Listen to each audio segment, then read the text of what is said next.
प्रधानां सर्वधर्माणां जय शासना नमः समय साराय स्वामी चकास्ते चित स्वभावाय भावाय सर्वभावाय।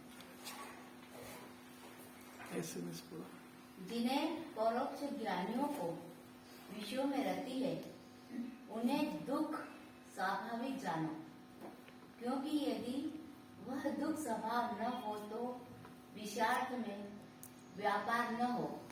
इससे सिद्ध हुआ कि जिनके इंद्रियां जीवित है, ऐसे परोक्ष ज्ञानियों के दुख स्वाभाविक है। श्री प्रवचन सार जी। बहुत सीधी सरल बात है। जिसको 5 इंद्रिय के विषय में सुबुद्धि रह गई अगर, तो अनंत काल दुख पाएगा। वो इतनी 2 टप्पी बात है।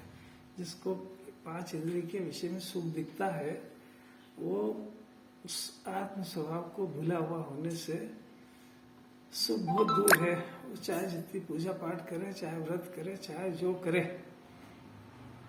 सुख तो आत्मा में से आएगा। ये डिसीजन करना पड़ेगा उसको। 5 इंद्रिय के विषय का भोग नहीं हो ऐसा जिनवाणी नहीं की रही है, पर उसमें परोक्ष ज्ञानी मतलब केवल ज्ञानी नहीं, अपने जैसे लोग जिस देखो आगे लिखा हुआ है परोक्ष ज्ञानियों को, यानी विषयों में जिसको रति है। अपने को आगे थोड़ा इधर उधर पढ़ना चाहिए।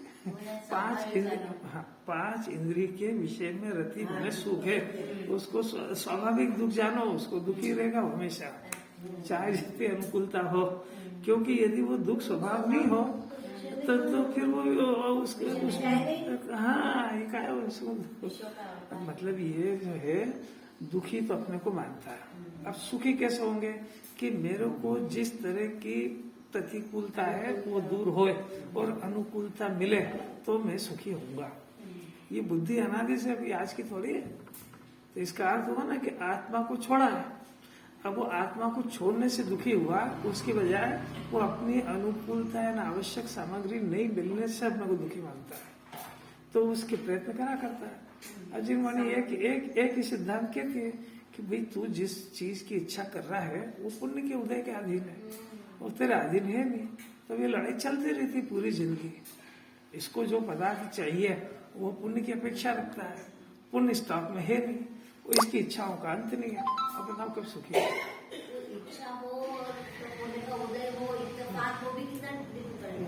वो तीर्थंकर के भी संभव नहीं है, तभी तो उनके वो हुआ। और इसको प्रैक्टिकल करना चाहिए। रोज जिनवाणी कहेगी कि 24 घंटे में इच्छा तेरी देख कितनी है और पूर्ति कितनी हुई ये देखो। अपना निर्णय मत करो।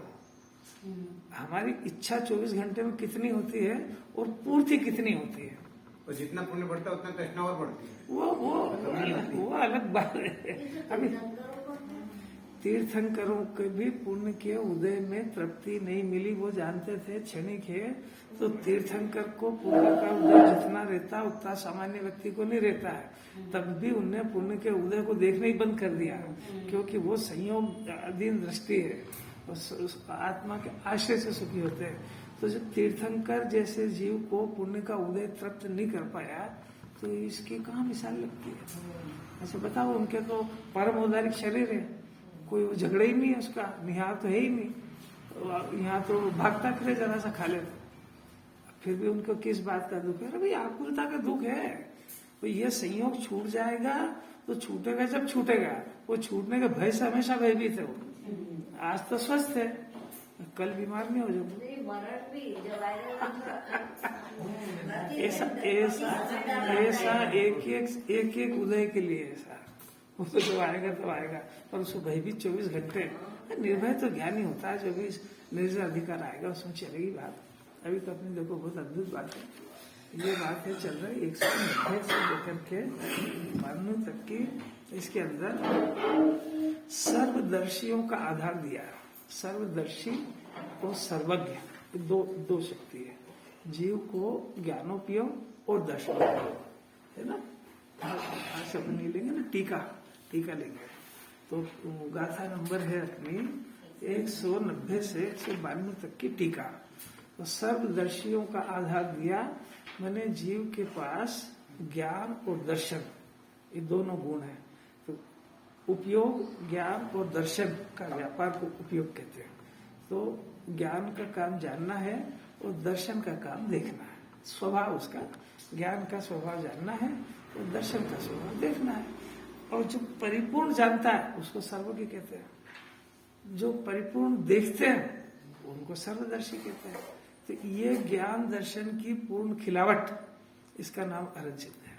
अब ये उपयोग जो है ज्ञान दर्शन, ये अनादि से उल्टे काम कर रहा है, काम ही सीधा नहीं हुआ। और सीधे काम की शुरुआत ज्ञान और दर्शन अपने को जाने और अपने को देखे, तो इसका सलटना सही होता है, फिर मोक्ष मार्ग में लग जाएगा ये। पर अब ये समझना उसको, अपने उपयोग में ज्ञान दर्शन गुण है, उल्टा काम कर रहा है, ये सीधा क्या होता है, वो सीधा होने पर परिपूर्णता कैसे होती है, ये सब समझना पड़ेगा, इतनी समझना पड़ेगा। बंडी जी क्या होमवर्क है? ज्ञान और दर्शन उल्टा है, उल्टा है, सीधा क्या होता है, परिपूर्ण क्या होता है, अब विपरीतता क्या है, ये सब समझना पड़ेगा इसको। तो अब देखो टीका से एक एक शब्द से देखो। पहले तो जीव के आत्मा और कर्म के एकत्व का अध्यास यानी अभिप्राय है। अभिप्राय में ऐसा चलता है कि मिथ्या दर्शन, अज्ञान, अविरति, योग, ये तीनों क्यों उत्पन्न हो रहे हैं कि आत्मा और कर्म में एकत्व का अभिप्राय पड़ा हुआ है। संवर अधिकार है, अंतिम गाथा है, आचार्य अपने पास कुछ भी रखना नहीं चाहते, जीव को सारा का सारा दे दिया इसको। यहाँ पर जो मिथ्या दर्शन है, अविरति है, योग है, प्रमाद, ये जो कषाय है, ये 8 कर्म के बंधने का कारण है, और 8 कर्म 9 कर्म मिलने का कारण है। 9 कर्म शरीर आदि, तो इस जीव के संयोग में शरीर है, ये इस बात को बता रहा है कि ये जीव आत्मा को भूला हुआ है, वो शरीर को अपना मानता है। तो अपना मानने की प्रवृत्ति के कारण इसको शरीर मिलने की परंपरा अनादि से चली आ रही है। अपन को कभी प्रश्न भी तो होना चाहिए कि सिद्ध भगवान अशरीरी हो गए और हमको ये शरीर मिलता क्यों है, कि भाई ये शरीर से एकत्व करने के कारण उसके मूल में आत्मा और 2 शब्द है ना, आत्मा और कर्म यानी भाव कर्म। तो ये शरीर तो भाव कर्म का किए गए अपराध का फल है। संयोग में जो कुछ भी है, शरीर भी है, शरीर के अलावा भी जो चीजें है, वो अपने द्वारा किए गए कर्म के अपराध के फल की सूचना है, वो कोई सुखी होने की सूचना नहीं है। क्यों कि अभी जीव को अज्ञान दशा के अंदर ये भ्रम है कि जो जीव के पास जितना ज्यादा संयोग होता है वो उतना सुखी होता है। देखने की कला ही उल्टी है। यहाँ जिन्हें भगवान ने सुखी होने का मार्ग ये बताया कि जो जीव स्वभाव के आश्रय में है वो सुखी है। जो जीव ने संयोगों को देखना ही बंद कर दिया, क्योंकि संयोग की 2 क्वालिटी है, एक तो वो अपना होता नहीं है और उसमें सुख नहीं है। ये 2 बातें जीव समझता नहीं है। संजय जी कौन सी 2 नहीं समझता? संयोग अपना नहीं है, ये उसको अपना मान चुका है। जिनवाणी कहती नहीं पूरी जिंदगी 12 भावना सब बोलता रहा, संयोग क्षणिक है, अनित्य है, नाशवान है, छूट जाएगा, पर ये समझे जब तो इसने अनित्य नाशवान को पकड़ लिया है। अब तो दुखी हो, आग के गोले को पकड़ लिया, वो क्षणिक है, वो नाशवान है, वो कर्म के उद्याधीन है, तो उसमें परिणमन तो इनके हिसाब से होगा, जीव की इच्छा से थोड़े होगा, और वो परिणमन को ये सहन नहीं कर पाएगा। अगर ये स्वभाव को नहीं जाना तो वो उसकी अनित्यता, वो स्वभाव उसका, अब उसको नित्य स्वभाव के आश्रय से सुखी होता है ये बात भूल गया। अनित्य को पकड़ लिया उसने, अब पकड़ लिया तो दुख के गोले को, आग को पकड़ लिया इसने। अरे कैसी बातें मिल गई है, तो कोई गुरुदेव मिल गए, मैंने जिसको इस जन्म में अगर ये गुरुदेव पसंद आ गए ना, तो एक जन्म नहीं अनंत काल तक किसी देव और गुरु को पसंद नहीं करेगा। इनके हृदय को पकड़ने की कला होना चाहिए। जो कला कैसी होती है मालूम? प्रवचन सुनने की कला। अपन तो क्या है, अपनी तो बुद्धि बहुत ही मंदी है। वहां जो तो श्रोता थे वो कैसे कैसे प्रश्न करते थे, अपने तो प्रश्न ही नहीं उपजता है। अपन तो भोंदू जैसे बैठ जाते हैं, जो सुना है वो सुन लेते हैं, विचार कुछ करते ही नहीं। गुरुदेव से पूछा कि भाई आप ये बताओ कि आप कहते हो कि आत्मा को जाने बगैर जीव सुखी नहीं होता है। बिल्कुल सही बात है।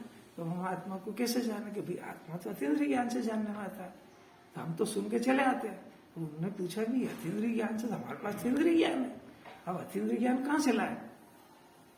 तो एक प्रश्न होना चाहिए ना अपने को। आपने शर्त डाल दी क्या? आत्मा को जाने बगैर जीव सुखी नहीं होता है, मंजूर है। अब आत्मा को कैसे जाने? कि आत्मा अतीन्द्रिय ज्ञान का विषय है, अतीन्द्रिय ज्ञान से जानने आता है। तो फिर अपने को प्रश्न होना चाहिए ना कि हमारे पास इंद्रिय ज्ञान है, इंद्रिय ज्ञान से हम आत्मा को क्या, इंद्रिय को अतीन्द्रिय कैसे बनाए? तो ये हमको क्वेरीज होना चाहिए ना। हमने तो उन्होंने कहा कि भाई आत्मा की रुचि सम्यक दर्शन है, विषय की रुचि मिथ्या दर्शन है, याद करके चले आए। हमको पूछना चाहिए ना कि आत्मा की अरुचि है तो ये आत्मा की रुचि कैसे होगी, आत्मा की रुचि क्यों नहीं हो रही है, विषयों से अरुचि क्यों नहीं हो रही है, ये हमको क्वेरीज करना चाहिए ना। ये गर्दन हिला के चले आए याद करके, उससे क्या होता है? उससे प्रश्न क्या है? समझ में आया क्या प्रश्न है? इंद्रिय ज्ञान से अतीन्द्रिय कैसे? यही तो है, जरा लिंक अपने दिमाग को यहीं रखो, प्रश्न छोड़ना नहीं चाहिए। राकेश जी ने पकड़ा है कि नहीं?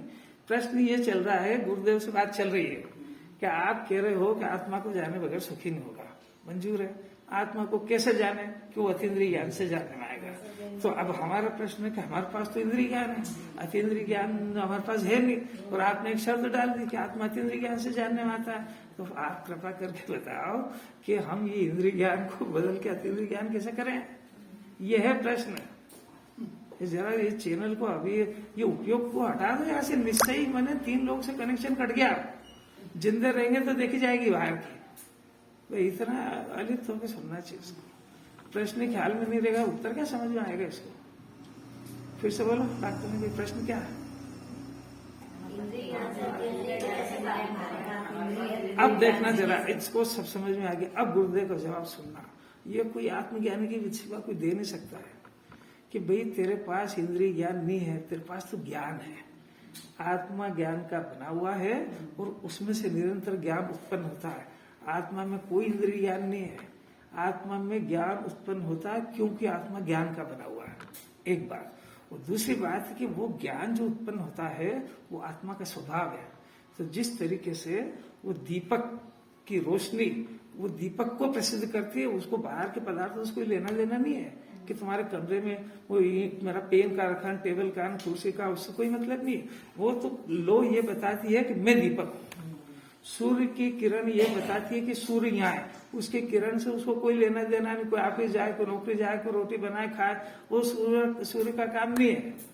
सूर्य का काम तो सूर्य की किरण से सूर्य को प्रकाशित करना है।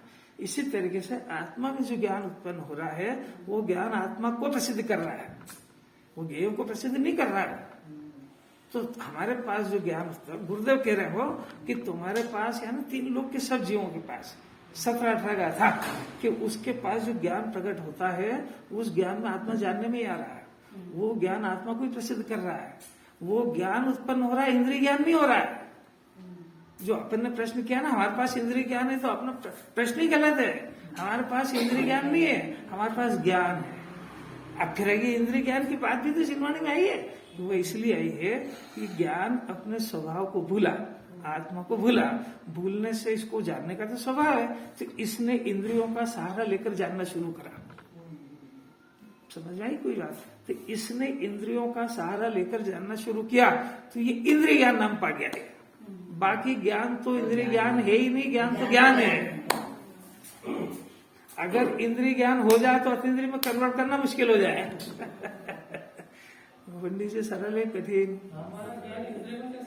इंद्रिय नहीं सुनते ही नहीं, इंद्रियों के माध्यम से जानना शुरू करा। ये चश्मे के माध्यम से जान रहा है, पर आंख की ताकत से जान रहा है कि चश्मे से जान रहा है? ज्ञान से। अरे भाई वो ये उदाहरण को उदाहरण जितना ले अभी उदाहरण ये ले रहे हैं कि भाई चश्मे से थोड़ी देख रहा है, आंख से देख रहा है। इसी तरीके से आत्मा ज्ञान से देख रहा है, आंखों से थोड़ी देख रहा है। दृष्टांत के बगैर सिद्धांत, वो दृष्टांत क्या करे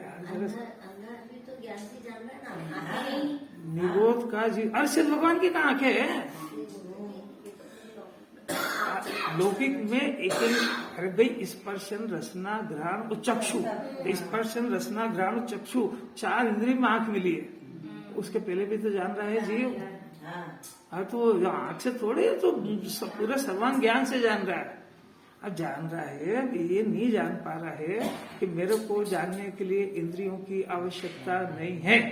मेरा ज्ञान स्वभाव से ही जान रहा है, और वो ज्ञान उस स्वभाव को प्रसिद्ध करता हुआ पैदा हो रहा है। ये दो बात समझ में आ जाए तो वो इंद्रिय ज्ञान इंद्रियों का आलम्बन छोड़ देगा, और वो जो ज्ञान अभी इसको लक्षण बताया कि वो ज्ञान आत्मा को प्रसिद्ध कर रहा है, और इसके ज्ञान में आत्मा प्रसिद्ध हो जाए, वे हो गया ना, तो ज्ञान कन्वर्ट हो गया, वो बदल गया, तो उसे इंद्रियों का आशा छोड़ दिया और आत्मा को जान लिया, तो ज्ञान अतीन्द्रिय नाम पा गया। मैंने आत्मा को जानने के लिए जो इंद्रियों का सहारा ले रहा था वो छोड़ दिया उसने, तो ज्ञान ही रहा, न इंद्रिय हुआ और न अतीन्द्रिय हुआ। अरे क्या ये इसका सहारा इंद्रिय का सहारा लेकर तो इंद्रिय ज्ञान, इंद्रिय का सहारा लेकर के जानेगा तो इंद्रिय ज्ञान नाम पाएगा, तो भी इंद्रिय ज्ञान नहीं है वो, ज्ञान तो आत्मा, क्योंकि ज्ञान आत्मा का है, और ये जब बाहर जानता है तो इंद्रियां उसमें निमित्त है। तो ये सिद्ध हुआ कि निमित्त से कार्य नहीं हुआ। ये जब जानता अपने उपादान से है, और जब ये उपादान से बाहर जानता है तो इंद्रियों का आलम्बन लेता है, तो इंद्रियां उसमें निमित्त पड़ती है। तो ये ऐसा जानता है कि मैं आंख से ही देखता हूँ, मैं कान से ही सुनता हूँ, मैं 5 इंद्रियों से ही जान रहा हूँ, कि तेरे को भ्रम है। ये जब तू ये आत्मा का आलम्बन छोड़ के इनको जानता है तो ये 5 इंद्रियां उसमें निमित्त होती है, और निमित्त से कार्य होता है, नहीं सिद्धांत है। तो नहीं होता है ना, मतलब आंखों से नहीं जान रहा है, वो अपना आत्मा से, ज्ञान से, शक्ति से जान रहा है। अर्थ भी तो निकालना सीखो। ऐसा बोलोगे कि जीव जीव में भेद कर दे, नहीं होती जीव में हमारे जिसकी होमार अच्छी है ना वो आत्मा को जान लेगा, जिसकी औंधी बुद्धि होगी ना उधर ही लगाएगा कि वो स्वच्छंद हो जाएगा, वो औंधा हो जाएगा। और तुम तो अपनी बात करो कि हमारा ज्ञान इंद्रिय ज्ञान नहीं हुआ है, और हमारा ज्ञान अतीन्द्रिय भी नहीं, हमारा तो मात्र ज्ञान है, और जो निरंतर वो ज्ञान भी ऐसा है जो आत्मा को प्रसिद्ध करता हुआ पैदा हो रहा है। तो उसको आत्मा को प्रसिद्ध करना है, और आत्मा उसमें प्रकाशित नहीं हो तो आत्मा की सत्ता का नाश हो जाएगा। हमको ये पकड़ना है कि हम ये बात करेंगे तो कोई भगवान की पूजा नहीं करा रहे, जिसको नहीं करना होगी करेगी उसकी वो जाने। हम भगवान बन जाएंगे, हमको ये काम है कि हमको दुनिया को सुधारने के लिए हमारा जन्म हुआ है, भगवान बनने के लिए जन्म हुआ है कि जो मूर्ख लोगों को समझाने और सिखाने के लिए जन्म हुआ है। वो तो आस लगाएगा कि महावीर भगवान को यहाँ आना पड़ेगा, काय के लिए? मूर्खों को समझाने के लिए। सिद्धालय छोड़ के आएंगे वो। अरे भाई नहीं आएंगे, एक बार आत्मा का सुख चखा और जगत से मुंह फेर लेता हो, तो जो आत्मा में लीन हो रहा है वो काय के लिए आएगा यहाँ? वो तो चौथे गुण स्थान में समझ गए थे कि पर को समझाना।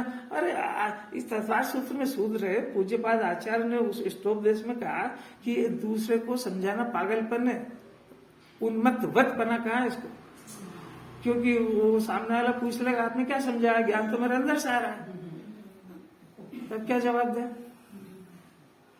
अभी ये सिखाया गुरुदेव ने बताया ना ये कि आत्मा में ज्ञान उत्पन्न होता है, इंद्रिय भी नहीं होता, अतीन्द्रिय भी नहीं होता है, ये आत्मा में से तो ज्ञान उत्पन्न हो रहा है। और वो ज्ञान भी ऐसा हो रहा है कि आपको कोई मेहनत नहीं करना है, उसमें आत्मा ऑटोमेटिक प्रसिद्ध हो रहा है। ये ज्ञान ये अभी कैसे आया?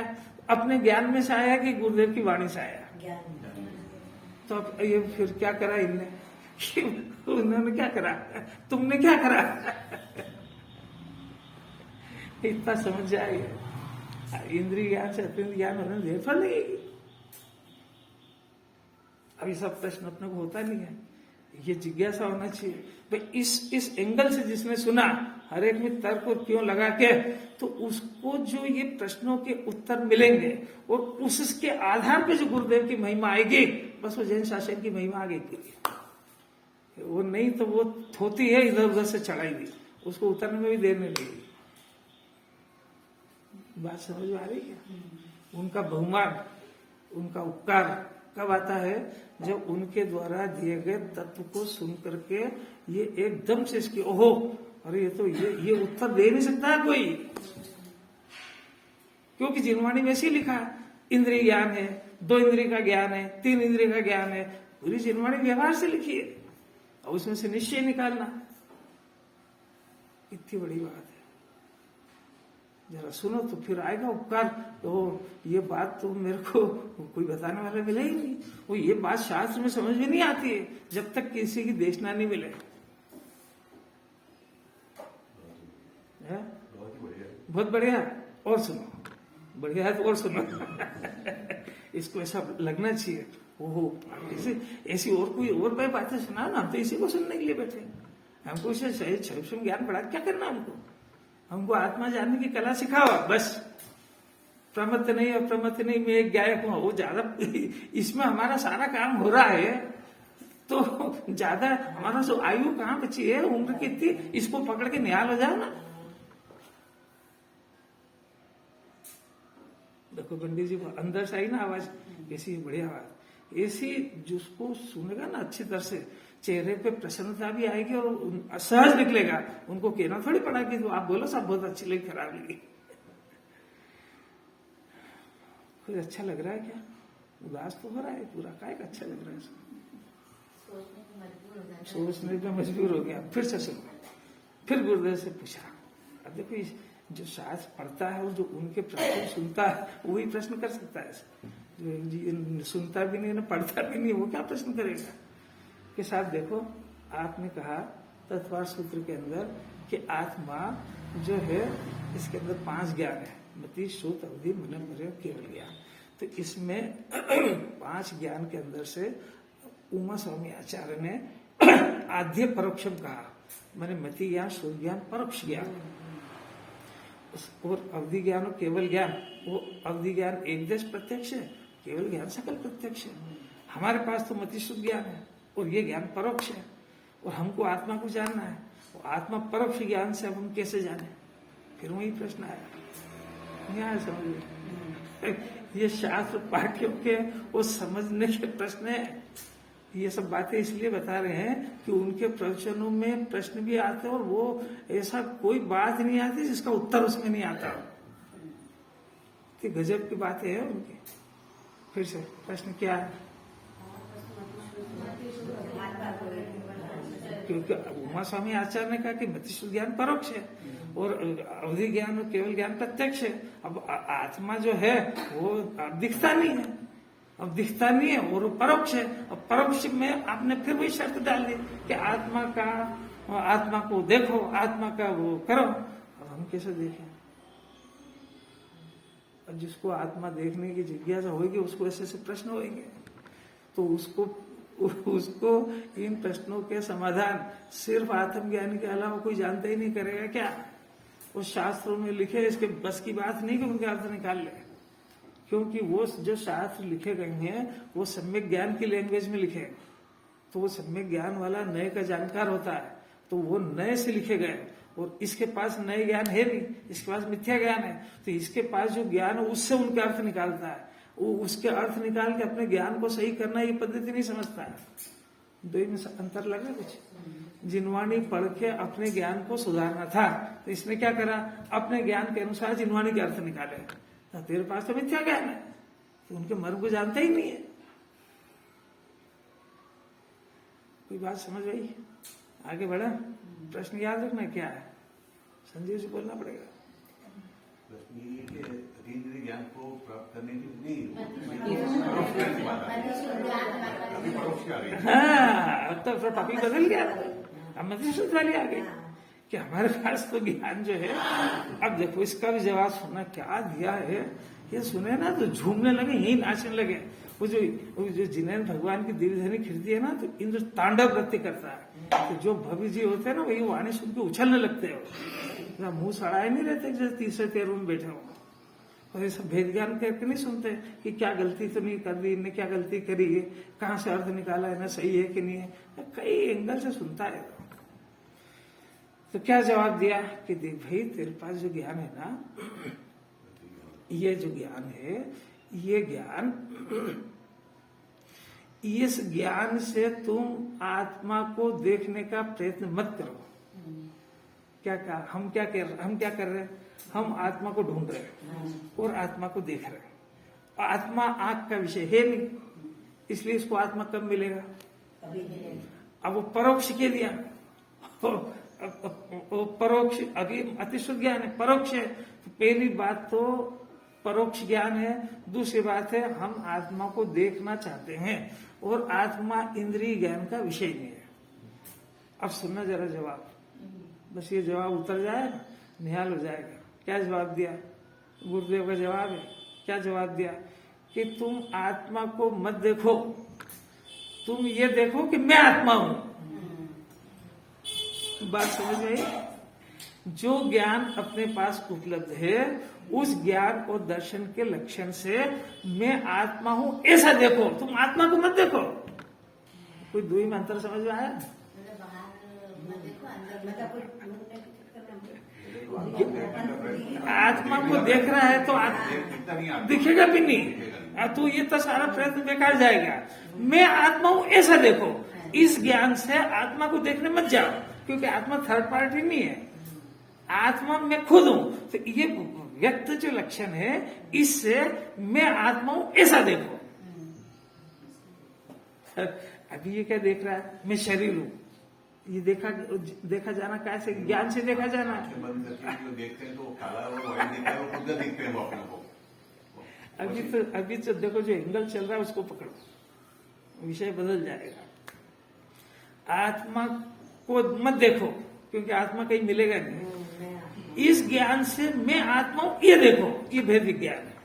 क्योंकि ये इस ज्ञान से, इस दर्शन से मैं शरीर हूं ऐसा देख रहा है। उल्टा देख लिया ना इसने।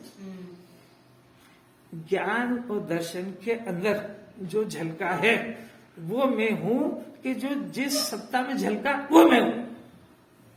फिर नहीं आए समझ? अरे यार जरा सा ये जो उससे चीज प्रकाशित वो थोड़ी मैं हूं। अरे जो दर्पण में जो झलका है लॉकेट, तो दर्पण और लॉकेट में कोई अंतर है कि नहीं है? तो लॉकेट उसके अंदर गया कि नहीं? तो दर्पण में वो दर्पण ये कह रहा है कि लॉकेट में हूं। अरे भी तेरे अंदर तो लॉकेट झलका है। ऐसा ये ज्ञान और दर्शन, ये शरीर में हूं ऐसी घोषणा कर दी इसने। जबकि ज्ञान और दर्शन स्वाभाविक आत्मा में शरीर तो झलका है, पर वो शरीर भी बाहर रह के झलका है। तो यहाँ ये कहना था, इसको जानना था कि ज्ञान और दर्शन मैं हूं, आत्मा में हूं। इसकी जगह आत्मा और ज्ञान एक ही चीज, दो वस्तु नहीं है। मतलब एक ही है। आप फिर से जो मैंने पॉइंट दिया उसको सुनो। ज्ञान से आत्मा को मत देखो, ज्ञान से मैं आत्मा हूं ऐसा देखो। आप जो कह रहे हो और मैं कह रहा हूं उसमें बहुत अंतर है। लक्षण से लक्ष्य को पसंद। हाँ, इसमें श्रद्धा आ रहा है, इसमें श्रद्धा नहीं आ रहा है। अब जिसको जो समझना हो, जो जिनवाणी की बात है, कैसे ज्ञान तो ज्ञान में से आता है। हम ज्ञान से आत्मा को देख रहे हैं, ढूंढ रहे हैं, क्योंकि जिनवाणी ने एक शर्त डाल दी कि आत्मा जानना जरूरी है। अब जिनवाणी कह रही तुम आत्मा को मत देखो, क्योंकि तुम खुद ही आत्मा हो। तो तुम्हारे पास जो ज्ञान है उससे मैं आत्मा हूं ऐसा देखो। अब दो ही मंत्र नहीं आ रहा समझ? बोल के बताओ पंकज जी क्या बोला? मैंने 10 बार तो बोल दिया। इस ज्ञान से, ये ज्ञान है, लक्षण है। तो मैं आत्मा हूं, इस ज्ञान से मैं आत्मा हूं ऐसी स्थापना करके देखो। तो ये क्या कर रहा है? इस ज्ञान से आत्मा को वहां ढूंढ रहा है। अरे वो खुद ही है, अपने पास है, तो फिर 2 पार्टी हो गई, खुद ही है। तो इस ज्ञान से जिनवाणी कह रही है कि इस ज्ञान से, लक्षण है ना आपके पास, इस ज्ञान से मैं आत्मा हूं ऐसा देखो। ये क्या कर रहा है? इस ज्ञान से आत्मा को ढूंढ रहा है। आत्मा बाहर थोड़ी है। जो ये प्रश्न कर रहा है वही तो आत्मा है।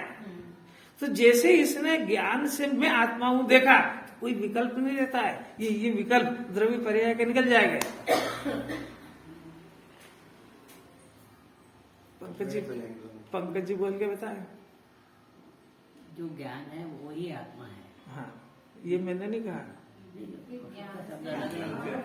दोनों एक ही है। दोनों एक ही नहीं है। ये इस ज्ञान से आत्मा को ढूंढ रहा है। उनने कहा बंद कर दे इसको, कभी नहीं मिलेगा अनंत काल तक। हाँ, इसका विषय बदल दो। वो शास्त्री पढ़े, वो घुस गई अंदर बहुत एक जगह। जो बोलने में कितनी ताकत है। भूपेन जी क्या समझ में आया आपको? वही आत्मा है, और जो ज्ञान है वही मैं हूँ। देखो ये शास्त्रीय बात होगी। जो एक शब्द पकड़ना उसमें, हाँ, इस ज्ञान से ये देखो कि ये ज्ञान है, मैं हूं। यानी इस ज्ञान से मैं आत्मा हूं ऐसा देखो, इस ज्ञान से आत्मा को ढूंढने में जाओ। ये बाहर जा रहा है, फिर उसमें ज्ञान और आत्मा दो हो जाएंगे। हाँ, दो हो जाएंगे। ये इसके अंदर ये पर्याय और द्रव्य का भेद निकल जाएगा, क्योंकि वो जो जानने वाले है वो पर्याय है और दिखाना है द्रव्य को। तो ये जो ज्ञान की पर्याय और आत्मा तादात्म्य होने से ये ज्ञान की पर्याय और आत्मा ये सद्भुत व्यवहार है। इस सद्भुत व्यवहार को हटा दो, क्योंकि ज्ञान और आत्मा में कोई भेद नहीं है। तो ज्ञान ने जैसे आत्मा को देखा कि निर्विकल्प हो गया, वो आत्मदर्शन हो गया उसको।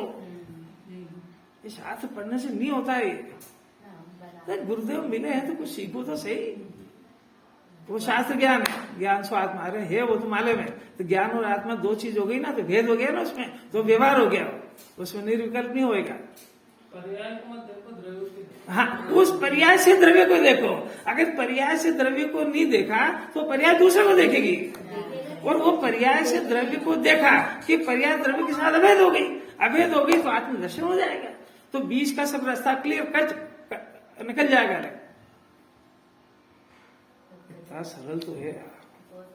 देखो मतलब अनुभव करो। हाँ, देखने का अर्थ ही है कि अनुभव करो, यानी ज्ञान में मैं आत्मा हूं ऐसा जानो, ये इसे नाम अनुभव हो गया। अभी देखने की भाषा समझता है इसलिए कह रहे हैं। तो ज्ञान और दर्शन दो गुण है ना, तो आत्मा जो है सामान्य अवलोकन, विशेष अवलोकन, चक्षु दर्शन, अचक्षु दर्शन, ये आत्मा, ये ज्ञान की पद्धति होती है। यह अवाय धारणा, ये सब सूत्र सब समझना पड़ेगा। तत्वार सूत्र भी ऐसा थोड़ी कि हम खाली समय सार पढ़े, और वो ज्ञान की पद्धति है, जानने की पद्धति है। उसको हर पदार्थ को जानने के पहले एक चक्षु दर्शन, अचक्षु दर्शन होता है, उसके बाद जानता है, देखता है। तो पहले जो दर्शन होता है, इसे यह अवयव धारणा, इसे ज्ञान होता है, ज्ञान की पहले प्रोसेस होती है। तो ये जो दर्शन में आत्मा दिखता है मैंने अचक्षु दर्शन जैसा दिखता है। अरे आपको क्रोध दिखता है कि नहीं दिखता है, बताओ कौन सी आंख से दिखा? शिष्य ने तो प्रश्न करा था कि अच्छा तुम ये बताओ कि ये रुमाल दिखा है ना, अब ये रुमाल दिखा, अब आपको कहा हापुस, आम, शक्कर और संतरा और मौसम्बी, ये सब कहे, इतने सारे नाम लिए। इसमें आपको वो शब्द दिखा कि वो पदार्थ दिखा? पदार्थ दिख गया ना एकदम से। हमने शब्द तो छोड़ दिया तुरंत। मौसम्बी हमारे ज्ञान में आ गई, आम ज्ञान में आ गया, शक्कर ज्ञान में आ गई। तो इस ज्ञान ने शब्द को कहाँ पकड़ा? इसने तुरंत वस्तु को पकड़ लिया ना, आई कि नहीं? यही समझ है ना। अब हमारा फिर से प्रश्न है कि भी हे प्रभु, आप ये कह रहे हो तो ये तो मेरी परीक्षित वस्तु को बताया आपने, और ये सारी की सारी रूपी थी।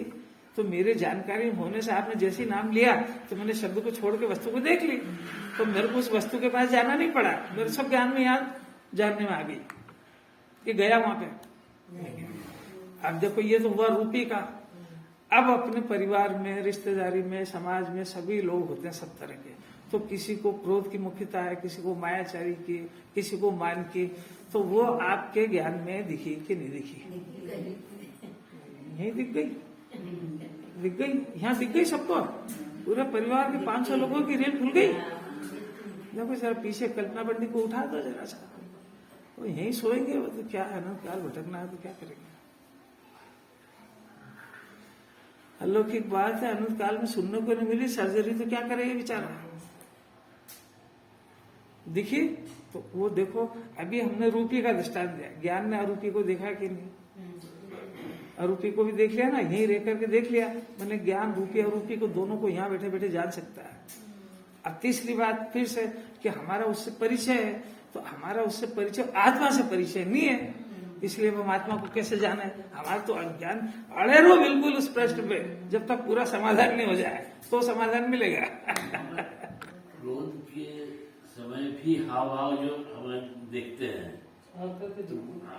तो हम उससे परिचय हुए कि नहीं? तो आप हाव भाव देखते हो कि उसको देख लेते हो कि ये भी क्रोध में है? वो बच्चा देख लेता है आपको, वो जो नहीं बोलने वाला बालक वो देख लेता है कि माँ का मूड ठीक नहीं है, दूध वूध नहीं पीता, फिर वो तो माँ का चेहरा देखेगी मालूम। अरे हाँ, तो बात ये है कि उसका आरोपी क्रोध उसने जान लिया कि नहीं, ये चल रहा प्रकरण।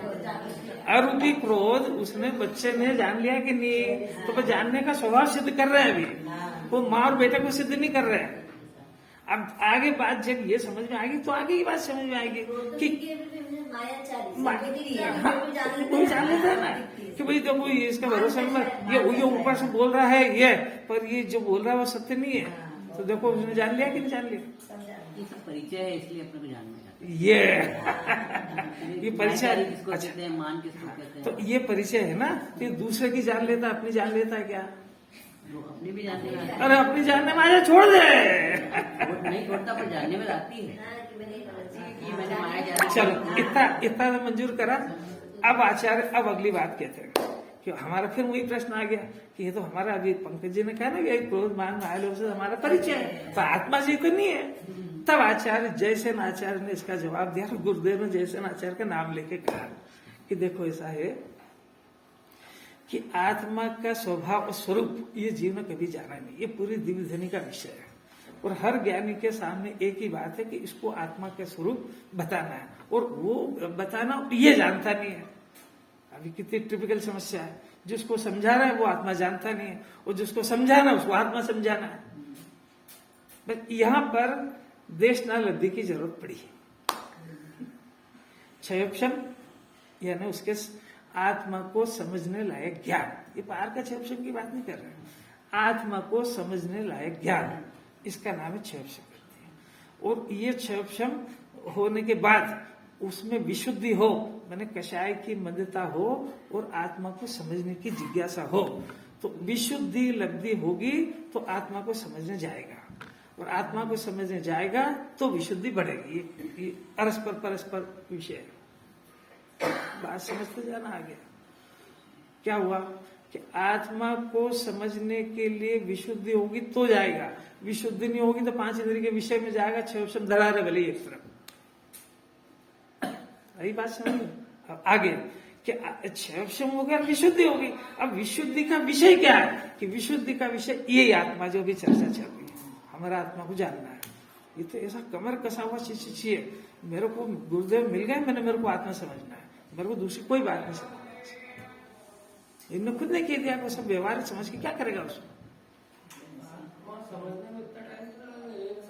हाँ तो आप समझ जाओ, एक समय वो हलवा एक ही समय में सीखता है, पर उसको 1 घंटा लगता है पहले, है ना। वो जो सीखना कच्चा है कि सीख गया, तो उसको 1 ही मिनट लग रहा है, पर उसे 1 घंटा लगा कि नहीं, तो पर्याय हर समय बदलती है। तो आत्मा को समझ लो अनंत काल हो गया, अब तक वो पर्याय नहीं आई है ना। अब देखो बिल्कुल पिक पॉइंट आ गया। अब गुरुदेव ने जो बोला वो समझने की बात है कि बस यहाँ पर क्षयोक्षम हो गया, विशुद्धि हो गई, उस विशुद्धि का विषय सिर्फ शुद्धात्मा बना, 3 अनुयोग नहीं बने। वो तुम्हारी पढ़ाई वगैरह हो, क्षयोक्षम ज्ञान बढ़ाना हो, गणित की रुचि हो, तो फिर भटक गया हो। गणित को पढ़ने चला जाए, मेरा ज्ञान बढ़ जाएगा, मैं उससे कुछ नहीं हो रहा है। विशुद्धि लब्धि के बाद देशना उसी को मिलती है जिसको उसको धगा से आत्मा को पकड़ने की।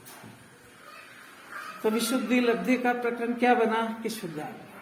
अब गुरु क्या समझाएंगे कि शुद्धात्मा का स्वरूप बताएंगे, तो वो शुद्धात्मा का स्वरूप इसको बताएंगे, एक एक द्रव्य गुण पर्याय का हिज्जा। तो वो अरूपी आत्मा का निरूपण करेंगे, वो इसकी देशना में झेल लेगा, तो इसको उसका स्वरूप विकल्पात्मक पक्का हो जाएगा। तो अभी जैसे अभी अपने को अपने बच्चे या बच्ची का कोई ब्याह शादी करना है, तो अब अपन ने उसके संधि वगैरह को तो देखा नहीं, अपन मीडिएटर से पूछा भाई संधि का नेचर कैसा है, भाई थोड़ा सा उनके क्रोध का परिणाम है, तो अभी तो नहीं देखा ना, तो वो संधि के क्रोध को यहाँ पकड़ गया कि नहीं। विकल्पात्मक उदाहरण के लिए ऐसा विकल्पात्मक ज्ञान में आचार्यों की वाणी से आत्मा के स्वरूप को विकल्पात्मक समझ जाएगा पूरा ठोस, और उसकी पूरी रूपरेखा अंदर बन जाएगी, क्योंकि रूपी को थोड़ी जानना है, वो कोई रास्ते ही नहीं है। तो देशना लब्धि का विषय विकल्पात्मक शुद्ध आत्मा होता है। अब ये तो देशना वाले गुरु 24 घंटे बैठे नहीं रहेंगे तुम्हारे पास, देशना का काल तो हो गया पूरा। अब ये उनके जाने के बाद जो इसने आत्मा का स्वरूप सुना था उसका प्रयोग करता है।